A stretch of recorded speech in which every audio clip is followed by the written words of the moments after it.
and Dewey.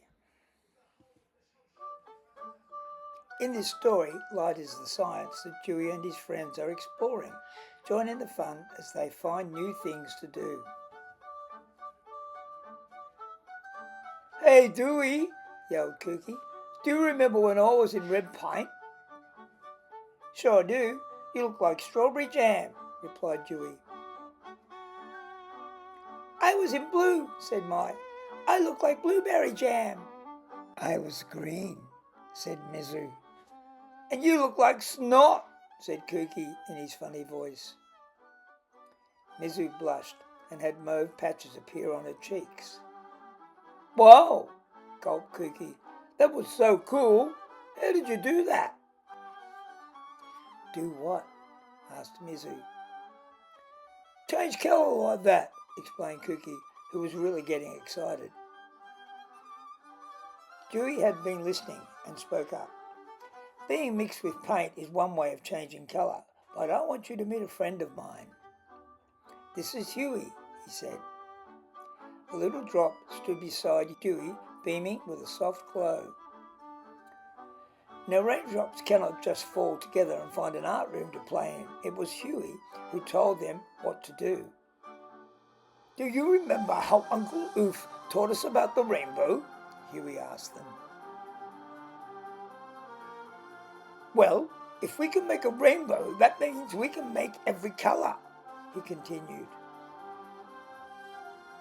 "Look," explained Huey, "if you put yourself in direct sunlight and bend your body like this, the light will bend to make a different colour."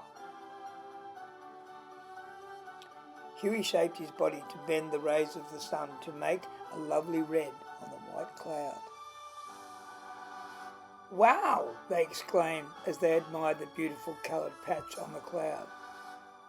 Dewey stepped up next to Huey and shaped his body in a similar way, and he made a bright red colour too. "Red is one of the 3 primary colours.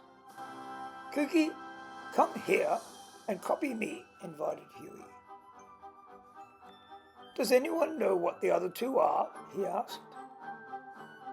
Me, shouted Mike. "I think I can make blue." He shaped his body quite differently and made a light ray become a very nice shade of blue. Everyone clapped. "I can make green," said Mizu humbly, and she shaped her light ray into a beautiful green.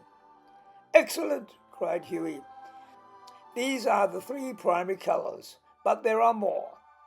Secondary colours are what we get when we combine one of these colours with another," he told them. Huey kept showing them other colours. "So, Kooky, if you come over and go in front of Mizu, you can make this colour." "Look," said the rest, "they made yellow." Then Huey said, "And if you come here, Mai, and make blue, then Agua makes red. Together you can make—" "Wow," they all said, "these guys made purple." Soon the raindrops were bouncing around and bending their shapes to combine and make all sorts of colours in the beams of sunlight. "Now, if you line up as red, blue and green light, you will see something," Huey said with a soft voice. So they did. "We make white again," said Mizu. Then the raindrops were lining up in new groups to make more colours like violet, brown, crimson, vermilion, scarlet, indigo and many others, which Huey and Dewey named as they went. Eventually they ran out of names, so they had to name them after things they had seen in their natural surroundings.